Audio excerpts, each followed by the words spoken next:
ایک بہت عظیم مہمان آنے والا ہے. ایک ایسا مہمان آنے والا ہے کہ جو ہم سے لینے نہیں ہمیں دینے آ رہا ہے. ہمارے گھر پہ جب کوئی مہمان آتا ہے ہم اس کی تیاری کرتے ہیں, اور جیسا کلوز گیسٹ ہوتا ہے اتنی زیادہ تیاری کرتے ہیں, جتنا ریسپیکٹیبل ہوتا ہے اتنی پریپریشن کرتے ہیں. مگر ایک ایسا مہمان آنے والا ہے جس کی سگنیفیکینس, جس کی اہمیت کو سمجھنے کے لیے ایک حدیث ہی کافی ہے کہ پیارے آقا علیہ الصلوۃ والسلام فرماتے ہیں کہ اگر میری امت کو پتا ہوتا کہ رمضان کیا ہے تو وہ تمنا کرتے کہ سارا سال ہی رمضان ہو. ایسا کیا ہے رمضان کہ امت کو پتا چل جائے, اس کی اہمیت کا اندازہ ہو جائے. ایک اور مولا علی شیر خدا کرم اللہ تعالی وجہ کریم کی قول سے سمجھیے.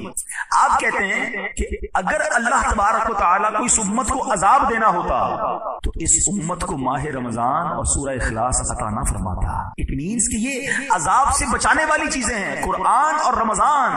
اور سبحان اللہ, اب رمضان چند دنوں میں, چند گھڑیوں میں آنے والا ہے. سب سے پہلے تو ہم اللہ سے دعا کرتے ہیں کہ اللہ ہمیں خیر سے رمضان عطا کر دے, صحت کے ساتھ عطا فرما, عافیت کے ساتھ نصیب فرما, پورے روزے رکھنا, پوری تراویح پڑھنا نصیب فرما. اس مہینے کو ابھی اچھا یہ جو حدیث میں نے پہلے سنائی اس میں یہ بھی تو تھا نا کہ جو رمضان کو پالے اور اپنی مغفرت نہ کروا سکے وہ ہلاک و برباد ہو جائے. اس کا مطلب کیا ہوا کہ اتنا مبارک مہینہ تمہیں ملا, اس میں بھی تم رب کو راضی نہ کر سکے, پھر اس سے بڑا محروم کون ہوگا.